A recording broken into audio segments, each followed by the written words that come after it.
Welcome to Coffee Break with Paolo, a podcast series produced by the Global Policy Institute and Bay Atlantic University in Washington, D.C.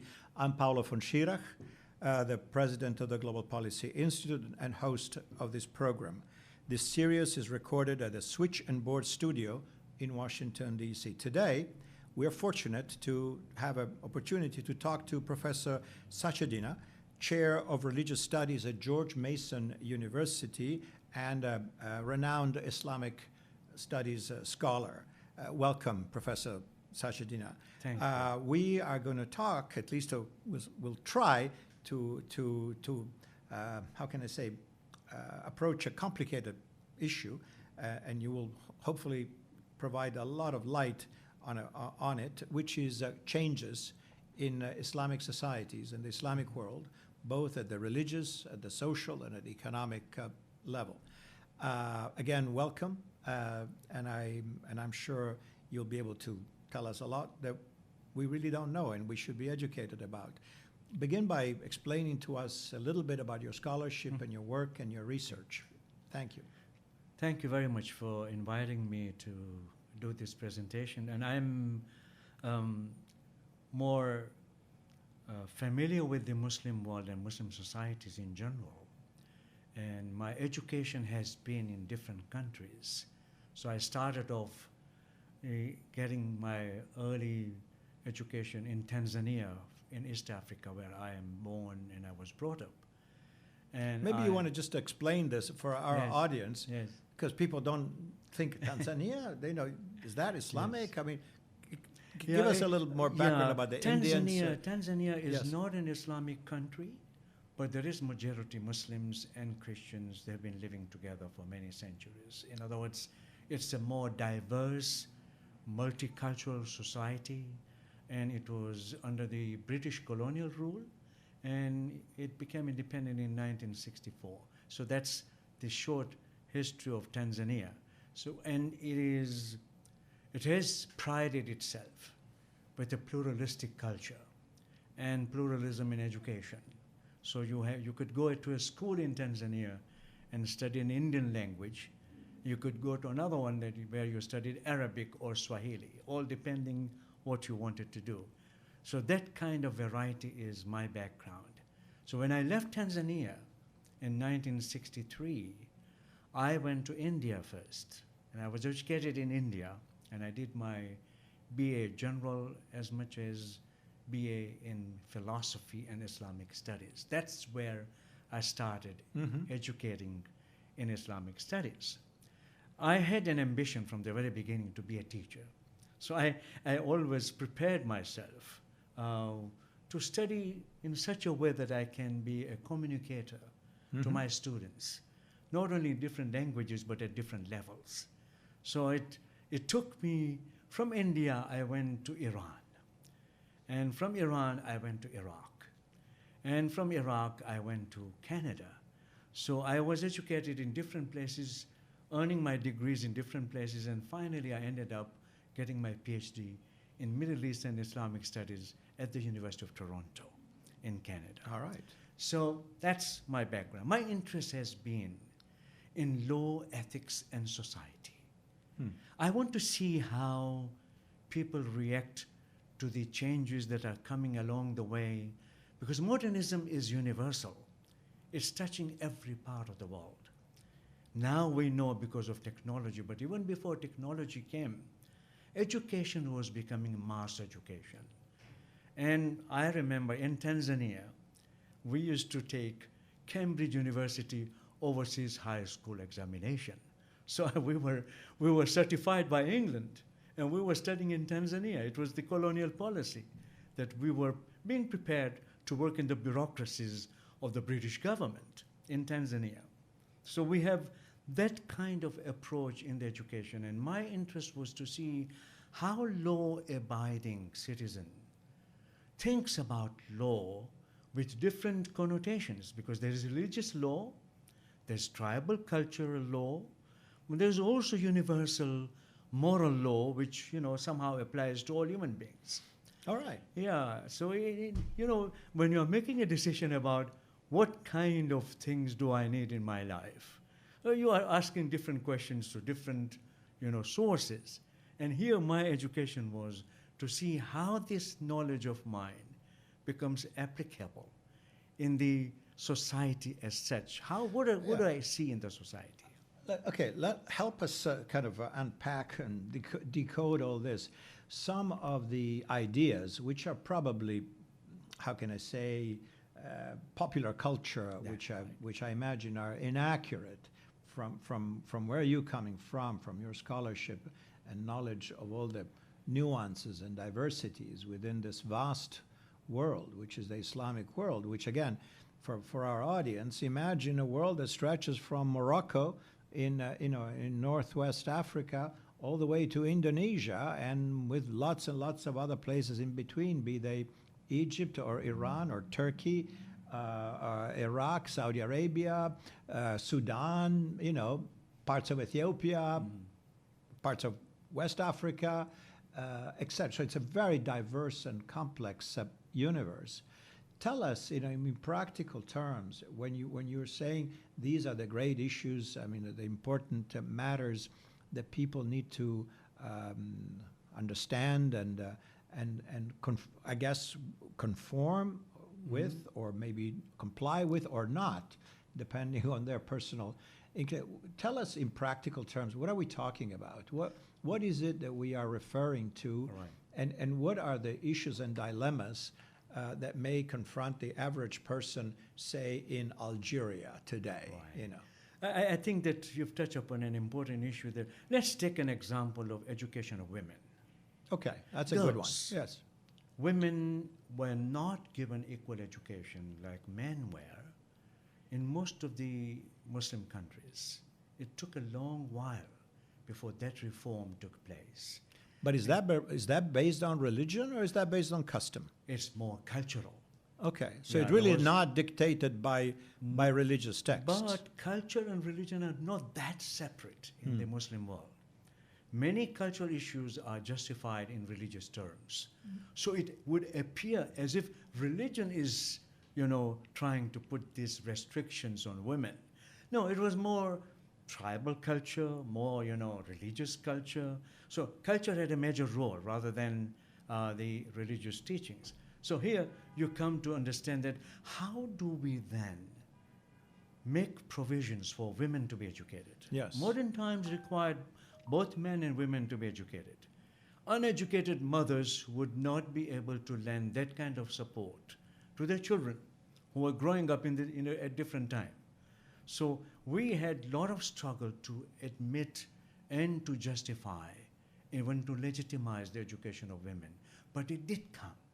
Okay. It came through the application of religious teachings. For example, there's a prophet's tradition saying that education is important for a man and a woman. Now, some traditionally says, no, it's open only for men. It's not for women. So if in Arabic they say, طلب العلم فريضة على كل المسلم والمسلمة. They said, no, a woman is not included. It's only men who is to be educated. That had to be somehow defeated by textual studies, by looking at the heritage. Where did it come from? And I think that my work is more oriented towards field work. I believe that library research is important, but it's more important to go in the field and see what exactly is happening with everyday situation. Would you say that now, because of this scholarship and because of the ability to rectify, so to speak, the record, yes. and show that there is no such exclusion in the scriptures, Yes. That would justify restricting education for women, would you say, if you look again at this composite, complex universe of many, many Islamic societies, that we've gone through that milestone, and that this is now an accepted truism? One always talks about here in the United States, in particular, about Saudi Arabia, and how there's still, even though some changes are underway, but there's still huge restrictions Yes. on the position of women in society. Traditional societies in general don't change overnight. It Yes. takes a while for them to accept changes. For example, in Saudi Arabia, women's education was unknown up to 1970s. There were no women colleges for the girls. None. None. But what about primary education? Primary education was available. Very gradually, secondary was introduced. Very gradually, college was introduced. I remember my first cousins from England were invited to go because they had to be covered. They had to be women teaching women. Imagine that kind of situation when there were no closed TV circuits available. Everything was changing as the facilities became more and more available. So you do find that today, women are universally educated everywhere. Okay. There's no village where there are no schools for women and men both. In other words, boys and girls have equal opportunity to be educated. Again, sort of skipping and jumping, we know from the tragedy of wars and civil wars that the Taliban in Afghanistan, have tried. I don't know where they are on this right now, but one of the contentious issues would justify their resistance to the government, and let's say the more liberal government in Kabul, was girls' education. That's and so, right. American aid or others would build a school, and the Taliban would go there and burn it down, or something like that. Is that, of course, we're not want to equate, the Taliban with Islam. That's a small group in one. But still, in one it country. is. But What it's I resisted. what I find to be very interesting is that it is a kind of an interpretation of Islam. Taliban are saying that we represent the authentic Islam. We are the ones. It means student, right? Yeah, yeah. Taliban. And Taliban movement is, very much geared towards moving back to the old ways of doing things, which did not empower women. Education was seen to be a tool for the women's empowerment, because then she also became economically independent. And Taliban could not accept that kind of, female equality with male. So it is an exception, by the way. It is not the entire Afghan society endorses what they say. But this is a loud, shouting minority that wins the day by citing the Quran and the tradition in the way they want to understand it. So you have a real dilemma for the scholars who think that, no, this is a wrong interpretation. How do we correct it? And they have the louder voice. The Taliban have the louder voice. In other words, you'll find traditionalists and modernists against each other. But the modernists are gradually winning over. Again, to look at the issues that are controversial, and that this is probably because they're controversial, they're better known because they're covered by the Western media.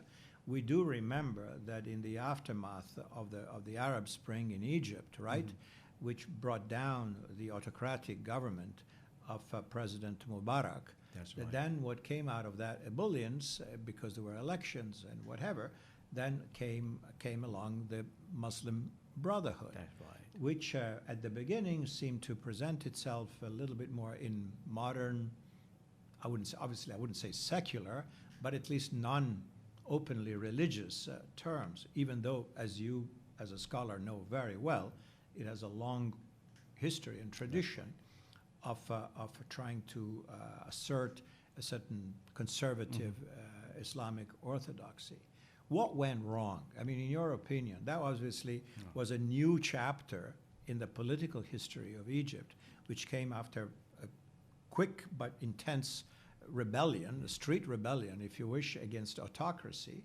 And then when people had a chance to vote, it turned out that we're not the more secular, young, demonstrators in Tahrir Square, I guess it was, but it was the more conservative elements of Egyptian society that prevailed, and that gave legitimacy through a vote of the Muslim. What happened? Tell us what happened.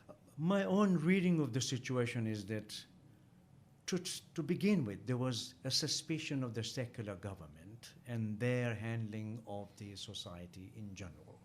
So there was no confidence. People had no confidence in their government. When the change came, there was a lot of hope and aspiration. But it still ended up in a disappointment, because Muslim Brotherhood wanted the votes, but they did not want to rule democratically.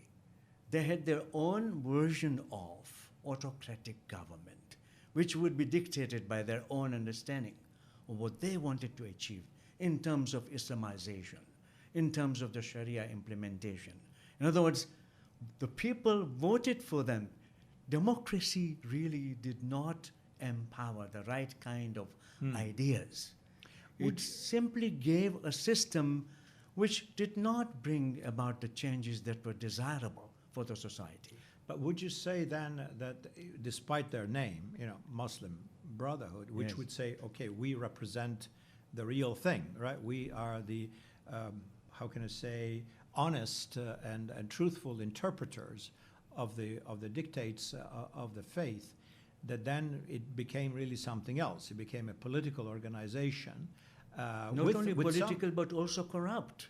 Okay. It did not shy away from, amassing wealth. It did not shy away from, implementing injustices the way the government was doing. So there were no different Than everybody. replacement. No.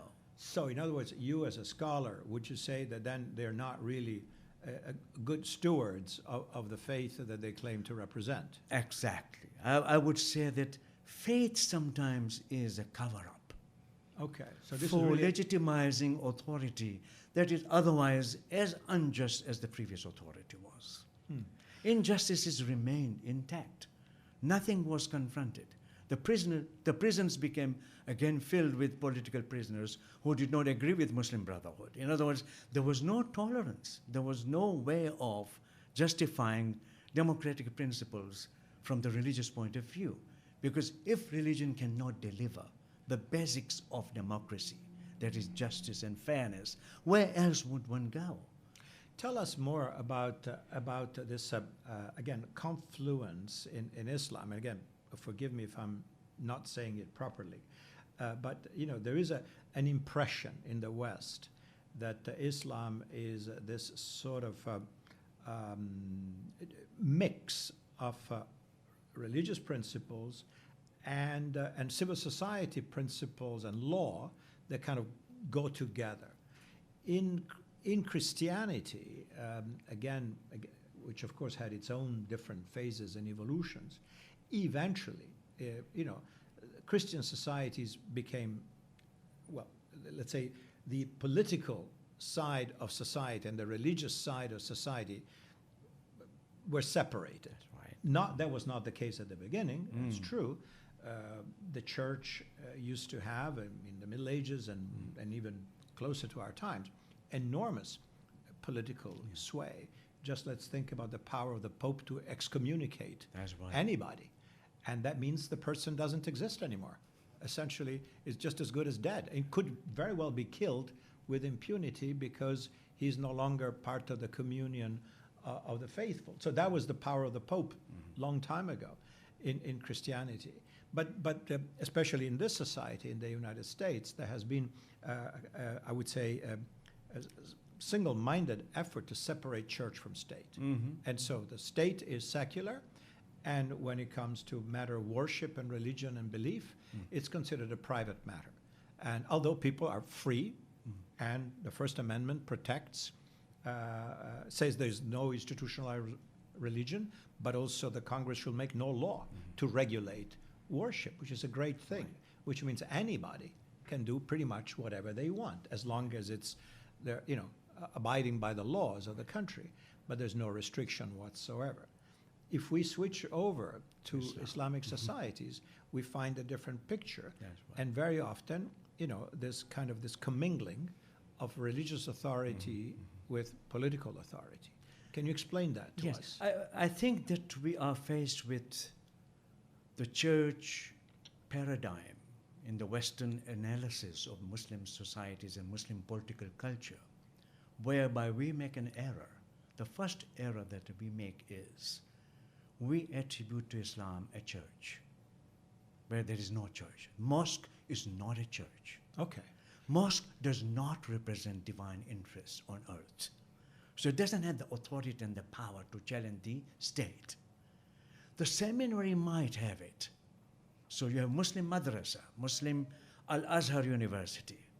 If it is But what has happened in the Muslim world is that the Sunni world is controlling the madrasa. Even if you go to Turkey, the madrasa is under awqaf system. They are not independent institutions of religious learning. They are controlled by the government. What you have is then a misperception about two principal rule, Okay. church and state, that they are both authorities claiming the authority. There is no such thing in Islam. I would say, and I've proven it in my own writings, it has been picked up quite well, that Islam is by nature secular. Please tell us more Yes, about this, because yes. this runs against every That's right, idea or that's maybe right. prejudice Exactly. that exists in the West about Islam. Yeah. Tell us more. In the Quran itself, if we are talking about privatization of religion as being one of the important manifestations of secularism, then Islam has it. Nobody represents God's interests, and my faith is private and personal. Even the Prophet is not part of it. The Prophet is told in the Quran to give the message and leave the people alone. Give them and So leave them there alone. there is no hierarchy. There is no hierarchy. There is nobody who is going to tell you do this, don't That's do that. right. There's no clerical authority. Ulama are not clerics. They are not priests. There are no sacraments for them to administer in the mosque. They are imams, and I can be imam, you can be imam. If you are qualified, go and lead the people. You have no special license from God that you are representing God's interest. So who, if I can use this maybe awkward expression, who authorizes an imam? Who licenses an imam? Or just I can say, I am an imam, that's it? Education. Education. So Yeah, you so are it's qualification. so I'm you are qualified. self-appointed? I know Arabic. I can pronounce Arabic. I can perform your marriages. I can perform your divorce on the Arabic side. But still, the court system has to be appointed by the government. I can come only when I'm going to officiate your marriage. My function is officiate. I'm simply there to supervise how the exchanges are going to be made. I don't interfere in the working of the state. The rule of law is above everything. Moreover, our jurists understood quite well that God-human relationship was not open to negotiation. Only God has the jurisdiction over the prayers. There are no punishments for not praying in Islam. If you fail to fast in the month of Ramadan, culturally you might be, ostracized by saying that, oh, you are eating in public. Why don't you respect the month of Ramadan? But there's no authority that can force you. There's absolutely no authority that can force your religion on you. The Quran is very clear. La ikrah fid din. There's no compulsion in the matters of religion. Then, the only institutions that are to be created in the society are social transactional institutions. So, I want to start a business with you. I want to get married to a woman that I have never met before. And we need to, first of all, write down the contract. And the marriage first requirement is a contract.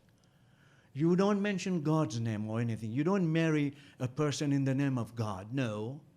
It's your business. But this is a private. This is a secular transaction, or is it a religious transaction? All social transactions are secular. Secular. They must be based on fairness, must be based on justice. There's no religious dimension to it except that religion demands from you adherence to fairness. So you need a faith to say, yes, I'm a faithful Muslim, I will behave in a fair way. Otherwise, there's no government that can force me to do it. The government says, if you don't follow the laws, we'll put you in the prison. But then tell us about Sharia law, which again, probably there are lots of misconceptions, because people say that Sharia law is a different code and different set of principles because it's all Islamic law applied. How does this work? Tell us. This is a does this fiction that is prevalent even among Muslims. If you ask them, what do you mean by Sharia? Do you mean God-given law, or do you mean values that you are talking about? Or are you talking about jurisprudence, fiqh, which is jurisprudence? What we teach in our institutions is jurisprudence.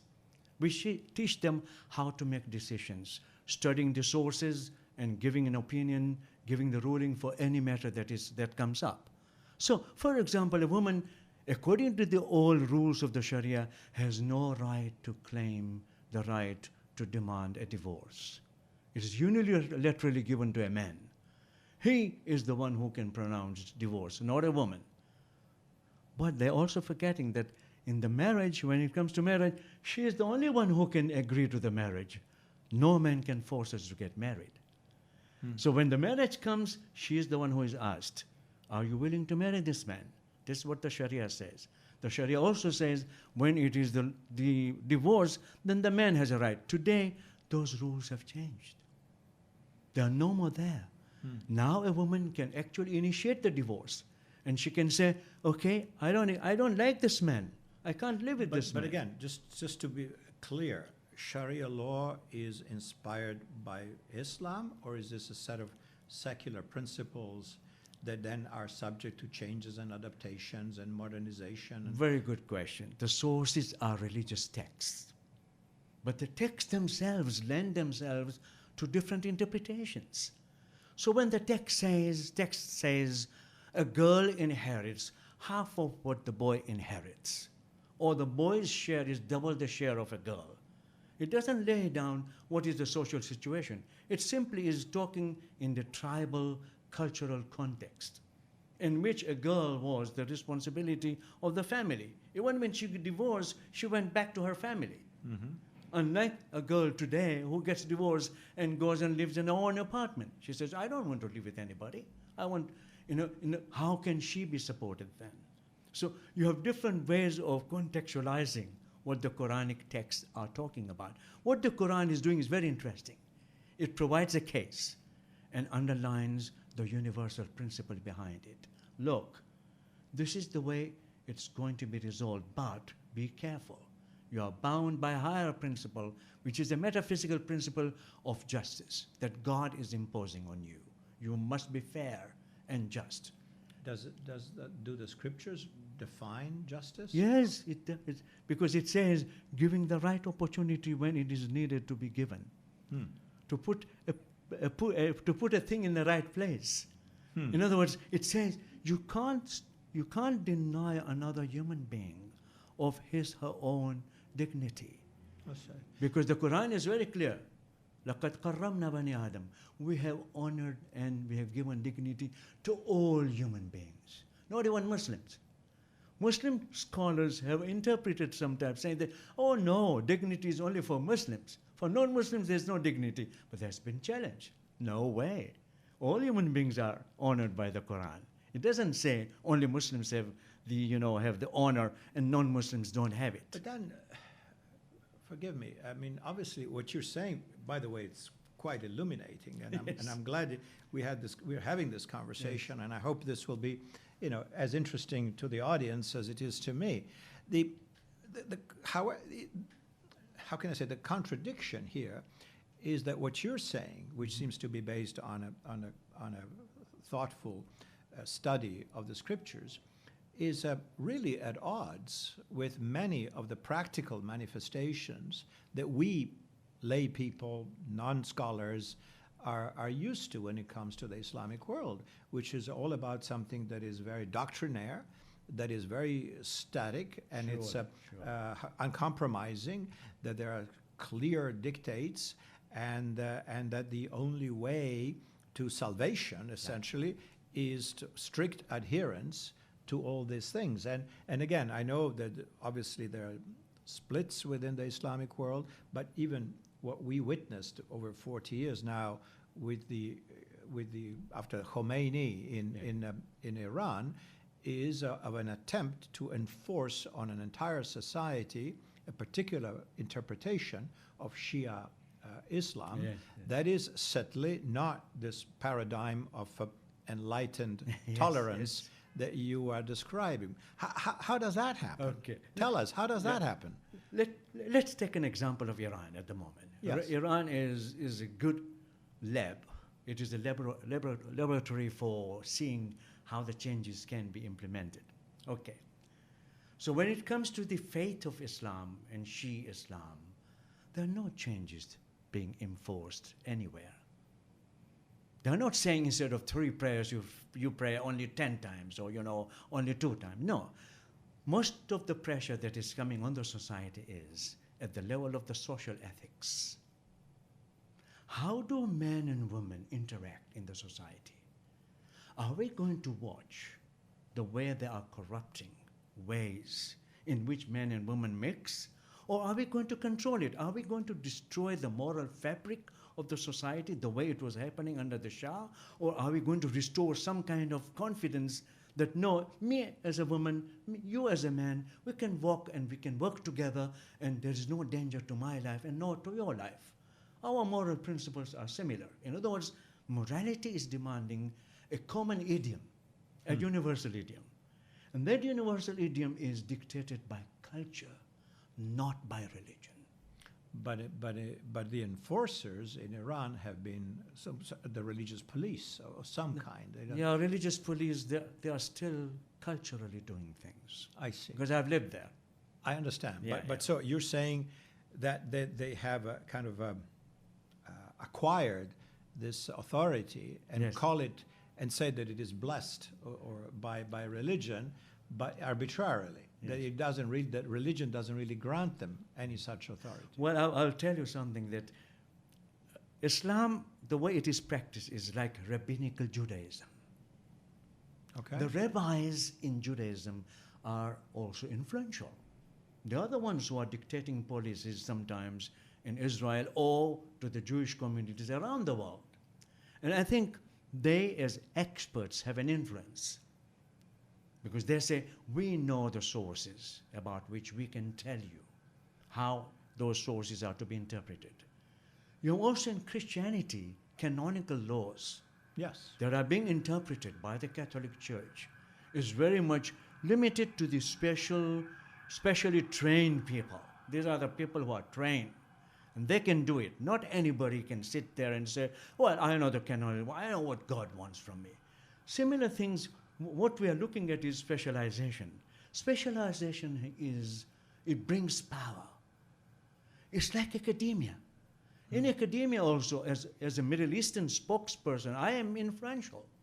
I go, and speak in the government and some other, groups, and, we do have influence in the society in general because of our education, because of our expertise. It's more academic. So we can say one thing about, let's say, Qom in Iran. That's both Vatican and Oxford at the same time. Vatican because it behaves like a church. It doesn't have the authority to do that. But it's very much like a church. It's a Shiism especially is very close to the Christian understanding of authority, God's authority, but it's not widely acceptable even in the Shia circles. For example, the Shias of Iraq do not accept that kind of interpretation of the legal authority. They say, no, you don't have that kind of authority, which is actually to be interpreted as constitutional authority, that you can form the government. No, as a religious scholar, you have limitations. You go into your academia, go into your madrasa, teach, but you have no right to form a government. You can advise, but you cannot become the head of the government. Iran has a different interpretation. Lebanon has a different interpretation. Wherever there are pockets of Shia scholars. When it comes to Sunni Islam, it's very fluid also. And again, secularity is built into the system. I'll give a very good example that there can be no policy set by the government for intervening in the people's religiosity throughout the Muslim world. Saudi Arabia might be doing it, but there is no such authority invested in political authority. You go to Turkey, there's freedom. Either you want to practice or you don't practice religion. It's up to you. But the entire makeup is very secular. There has to be tolerance. There has to be differentiations. And that's the change that I see is coming. I see. But, okay, let's look from a slightly different angle here. There is a reality that, whereas for whatever reasons, which we're not going to be able to go into in any detail, in this podcast. In Europe, as you know very well, starting in the 17th century, there was a great scientific revolution, and the great changes and the pursuit of new knowledge, which led to then, in stages, to the pursuit of innovation in technology, starting with agriculture and then going on, and et cetera, the steam engine, electricity, this and that and the other, which allowed the West to build a significant advantage and more productive and therefore richer, more sophisticated society. At least I'm not talking morally sophisticated. I'm talking, from a practical, technological level of achievement. The Muslim world, this didn't happen at all. I mean, in early days, yes, we all know about scholarship in way back in 12th, 13th century, and certainly there was a time in which the Arab world, being Islamic, was on many measures equal to, or I would say higher in terms of development and sophistication than Europe, which was in the appropriately called Dark Ages. Okay. And so the Caliphate of Baghdad and all that, we kind of know these things. But then it looked like there was this new age of development and transformation, and that bus kind of came by, or really literally never went there.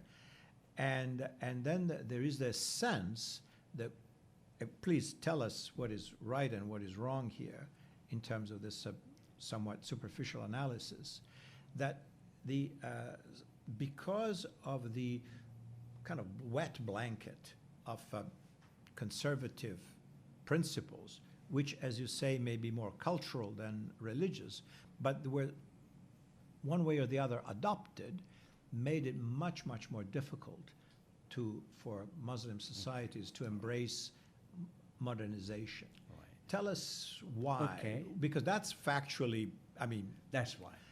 this is what we know. This has happened. What we really don't know is why, really. Okay. Or their interpretations. Right. Tell us your take on All this. right. So we are looking at the picture of Middle East, dominated by a particular version of Islam, particular culture, particular political economy, economic principles, etc. So you look from different angle, and it appears to be a block that has been backward looking, looking at the religion for guidance, which is suffocating, all the progression that is possible, etc.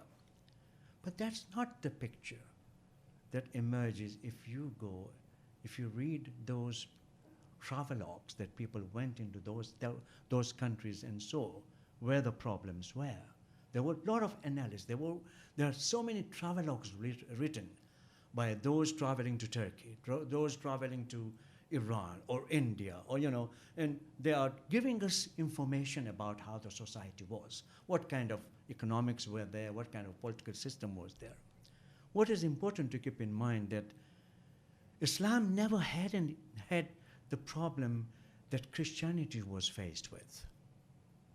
Whether it was evolution, whether it was, the world is round or square, there was no Galilee, there was, if a person like Ibn Sina could sit down and teach in Baghdad or in Hamadan or anywhere, and could teach medical science and could teach experimentation, or Razi in Baghdad could collect urological, samples and analyze it and write a book about it. You're talking about a lot of scientific information available today to us. The one thing that has happened in the Muslim world is that rationalism was defeated in 15th century. Rationalism was defeated. That's right. Rationalism that was propounded by those theologians who believed that human beings are responsible for their actions. There was another doctrine that said, no, human beings are not responsible for their behavior. It's all God. It's God. Mm-hmm. So there was some kind of predetermination, Calvinism of some sort, if we have to compare it. Mm-hmm. And they said, nothing happens with my willing it. It's God's will. They took away the initiative from the populace. How did that happen? Political authoritarianism. But so The- this is the really rulers, yes. this is not religious in its Yeah, source. it is political, and I have documented it in my books on how the ideas, the political theology was propounded by the scholars to keep the rulers in power, and how the rulers abused that to keep the people in control. When I don't feel that I am being treated unjustly, and my religion comes and says, well, you know, this was determined by God for you. You don't have to struggle with it. You don't have to fight it. Islamic law put down the rights of the people to revolt against unjust government. Ahkam al-Baghat. People have a right to revolt against unjust government. In That Islam. right, yes. That right was taken out. It is in Sharia. There are books written about it. And it's so important. There are English books written about it, and you can read from Cambridge University publication in the last 10 years. 2-3 works of Khalid Abul Fadl have come out talking about what exactly the heritage has been. In other words, we have a right to revolt. When the rule of law is so powerful, that rule of law can be abused by making people numb morally. So is it correct then, based on your studies, Yes. to say that this, what I described before as this cloak, this wet blanket, and as you said, the loss of the rationalist current in thinking was a kind of an unholy alliance, if you wish, between complacent scholars and political rulers Exactly. who wanted the scholars to sanction their absolute right and say, hey, it's all God mandated, this is God's That's will. right. This That's is God's right. will. And Yes. well, again, even if Yeah. if I may try to make maybe comparisons, and I'm not sure if they're correct, Yes, but yes. certainly in Europe, there was a time, obviously in the Middle Ages and up to the Renaissance, Yes. in which monarchs justify their absolute power, saying it's divine right. right? Exactly. I'm Exactly. king or queen or whatever that is Yes. by divine right. Of course, that went on for quite some time, That's right. and it was certainly not beneficial to the societies on which they were ruling with iron fist. Yes. But then there was rebellion, Exactly. and that divine right of kings was challenged. It took a while. It didn't go smoothly. But it took, England first and other countries and revolutions and the French Revolution and this and that and the other. But finally, I would say that come the 19th century at least, or further down the line, and even though clearly it's not a linear history because there's a lot of problems and wars and fascism and That's Nazism right. and, That's right. and all sorts of horrible things that happen. But let's say that at the dawn of the 20th century, it was certainly not, I would say, a given issue, but the idea that the state is secular, that people have a right to vote, more or less, to choose their political future, and their rulers, and that those rulers have to be accountable, and that's why you don't have elections once only, and all that. I mean, I wouldn't say it's a done deal because we have a lot of imperfections. That's right. But it seems like, again, the Islamic world hasn't, well, the majority of Islamic states, please correct me if I'm wrong, Yeah. are not democratic the way we understand That's democracy. Right. Okay. Although okay. there are maybe, I do some agree. that are I do agree. changes, like, or Indonesia, Yes. for instance, and others.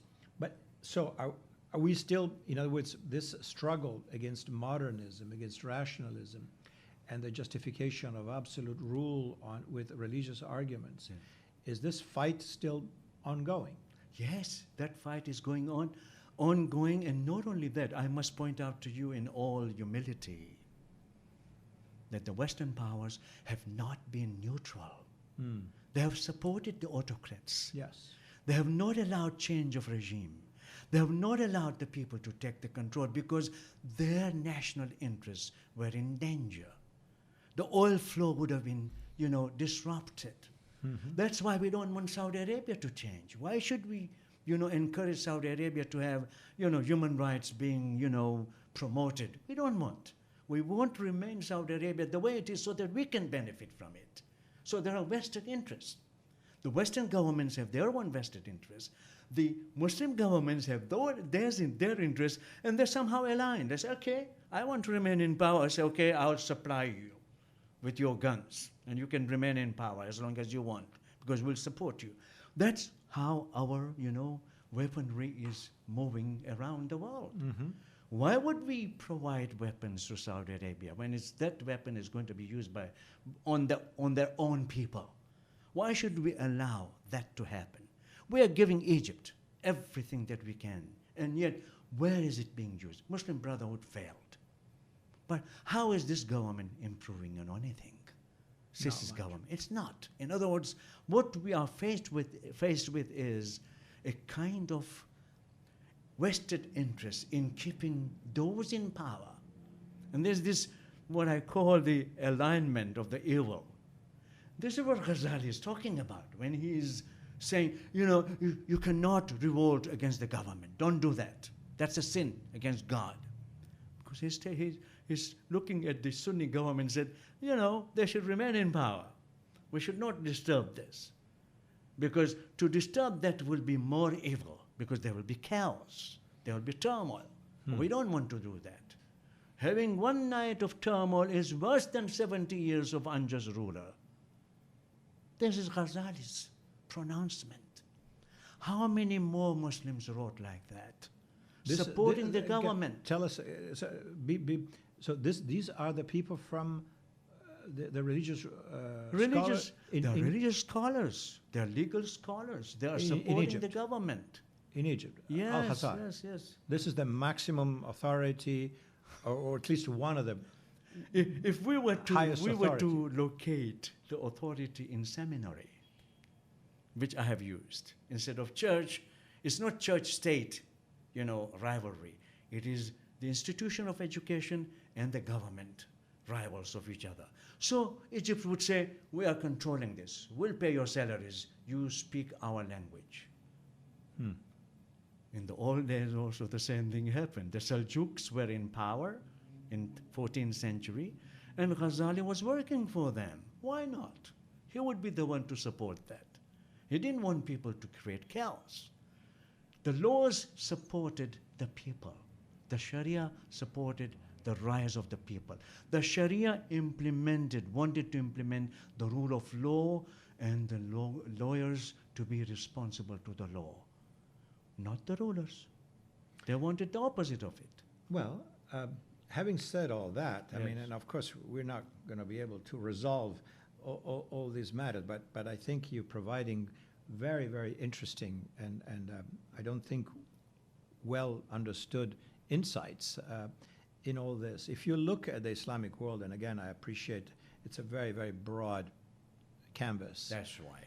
Do you see, as this process of transformation of these societies is ongoing, do you see progress? Do you see, in other words, that we are going to achieve a point, and in each country will be different and different timing and different circumstances, I fully understand, whereby eventually there will be a return, if you wish, to the original spirit, which is that religion, as you said, is really mostly a private matter, that there is no, how can I say, authorized interpretation.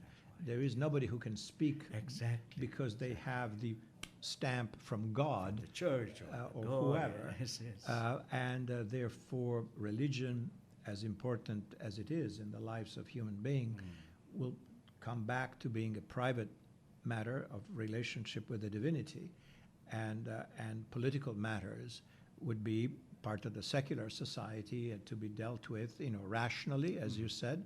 So a return to separation of church and state, and I know it's improper, but let's call it the mosque and state, and more rationality in the public discourse and the public administration of societies, which are, after all, about providing basic services and creating an environment in which people can have opportunity and study and learn and be productive citizens, etc., etc. So do you see that process taking foothold? Okay. Because we've seen all these ups and downs, and as you mentioned, vested interests, both within the societies, the not so good influence of the West, Yes. etc. I know it's complicated and it's not easy to give a one answer, That's right. but do you see that we're making progress? Yes. Let me provide a little context here that legal reformation, legal changes in the Sharia itself have not been actively sought, because the legal language of the Sharia is for the believers.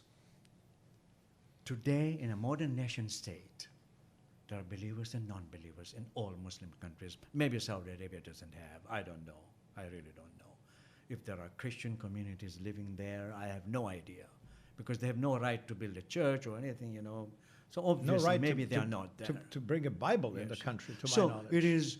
it is very much a homogeneous society. But we are talking about modern nation state, Iraq, Iran. Everywhere there are pockets of faith communities trying to live together. Sharia has not developed as yet a concept of citizenship. That has to come from a universal dimension of the Quran itself. Because Sharia is supposed to guide the believers. If I'm a believer, I'm under the Sharia as far as my belief takes me. I want to get married according to Sharia. I want to raise my children according to Sharia. Otherwise, you know, I'm fine with my, you know, with the national law. So there are many countries today where there is also civil code from France, from Switzerland, that they're being part of the system in the nation state. The search has been going on, and this is very interesting. In Morocco and other places, they are now talking about universal moral philosophy. Universal moral philosophy. Tell us more about it. Yes. It will take me on a very different note, but perhaps this will be a kind of an introduction for our next conversation. Yes. That what we have found to be very interesting is that ethics has been downplayed in the Sharia. Although I believe it should have been very central piece of decision making, but it is not as actively sought after philosophy. It's also rationalist. How I do make a decision about what am I supposed to do in the daily situation, daily experience, it requires me to think about those matters. And you know, the way societies today, Muslim societies are geared, they are not allowing people to make their own decisions and thinking. Fine. But ethics has been coming up. That we need ethics as a moral language that is understood across different cultures and traditions, across different political systems. There is something that is uniting all human beings in decency. That is an understanding of human decency. The human beings are basically decent people. They want to do good. They don't want to do bad. And religion, there is no religion on this earth that says, be a bad person. So there is a universal language in all religions. How about Islam then?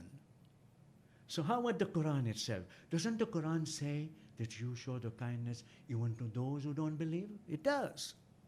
It tells the Prophet that no, you will be kind to everyone.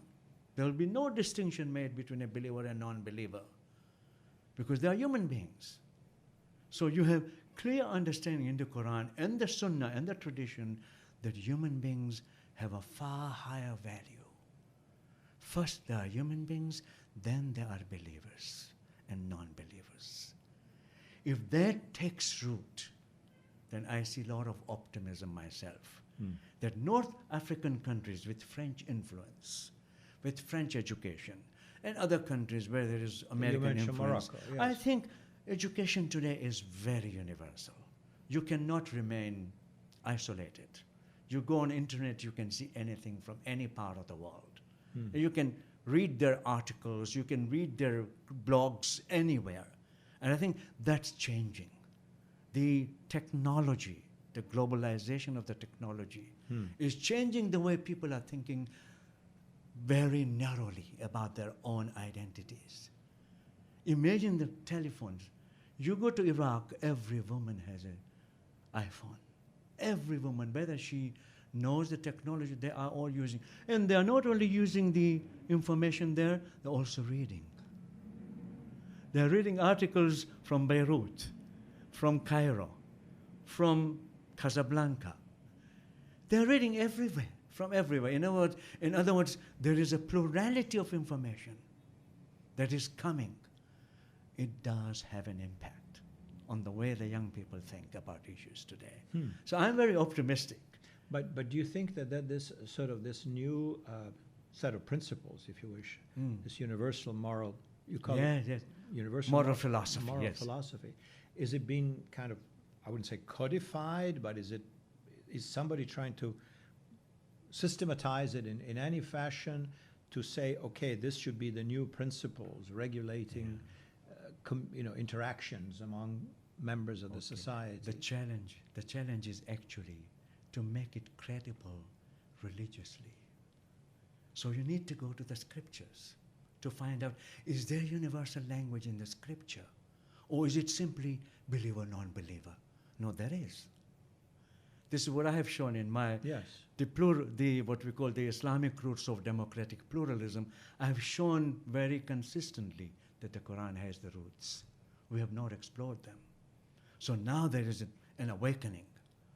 So would you say then that many of the issues affecting and some of the problems that affecting Muslim societies are in part due to a sort of somewhat, I don't want to say something too extreme, but tendentious interpretation of the scriptures, which was kind of self-serving, that some groups of people, be they religious scholars, political leaders, say, oh, Islam says many different things, but let me pick and choose certain things, and certain things, even they're not there, they just make them up. That's right. I'll invent them. And I say that they are somehow based on faith.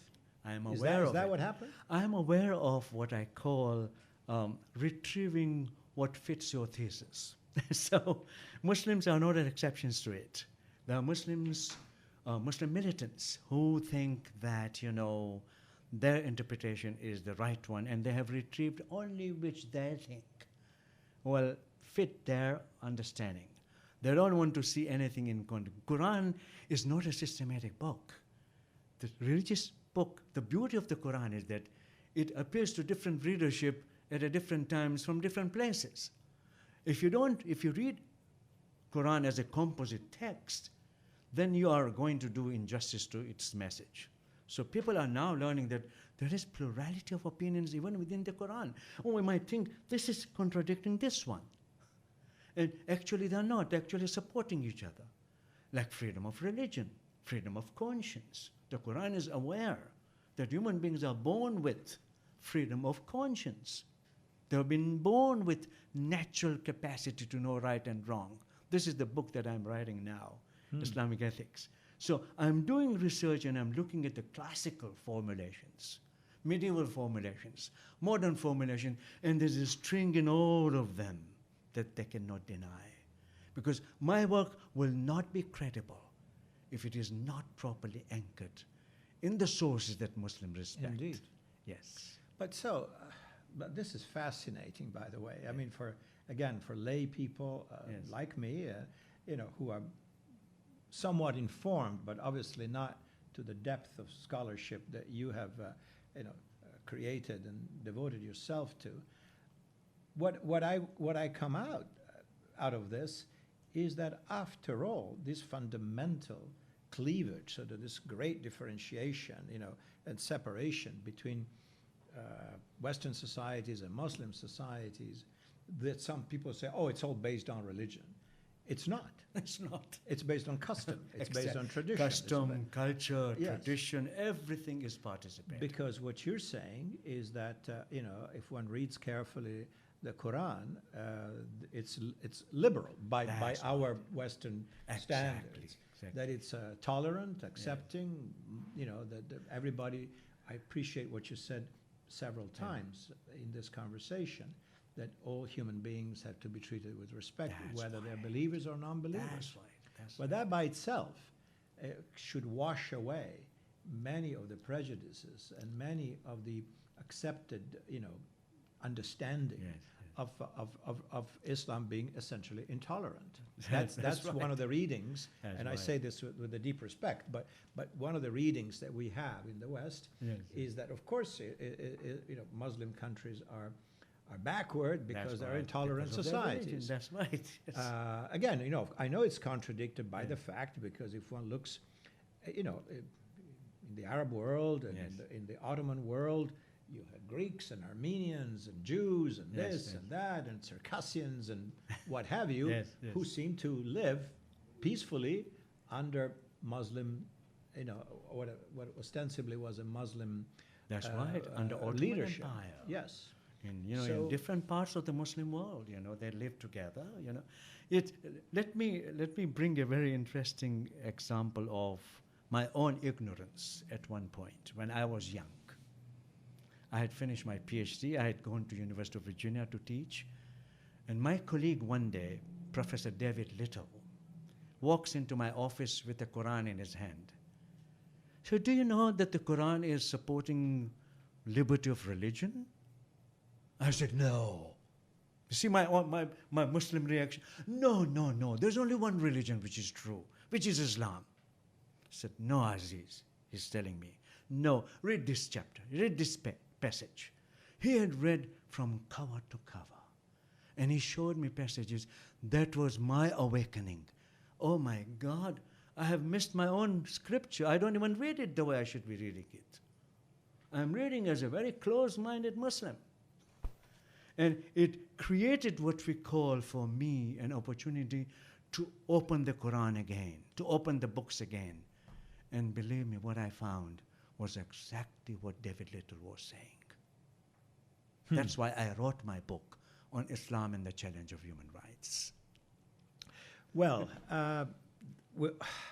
thank you for that. I guess we can use this perhaps as our closing for today. Not that we have clearly exhausted That's right. this, you know, this very complicated but fascinating topic. And I hope that you'll be back with us very soon, and we can continue this conversation so that we can understand better the complexities and the evolution that is going through in many different Muslim societies. But again, my takeaway from your interesting observations based on so many years of scholarship is that the Islamic religion is tolerant and pluralistic and essentially embracing humanity in its totality, believers and non-believers. And I think that at the root of most, you know, great religions, you find the same principles, whether it's Christianity, Judaism, Hinduism, Buddhism. It seems to me that on this note, it says that God loves all human beings. No distinction. Yes, no distinctions. In my closing statement is that I was brought up as a Muslim, but today I regard myself as Muslim Christian, Muslim Jewish, Muslim Hindu, Muslim Buddhist, because I find a common thread in all of them. Although my identity is Muslim, I don't deny that, but I think I share with them the same common concern for all human beings. Well, again, this is a very fitting close. Thank you very much, Professor Sachedina. We are very happy to have had you today with us, and we'll see you soon again. Thank you very much. Thank you.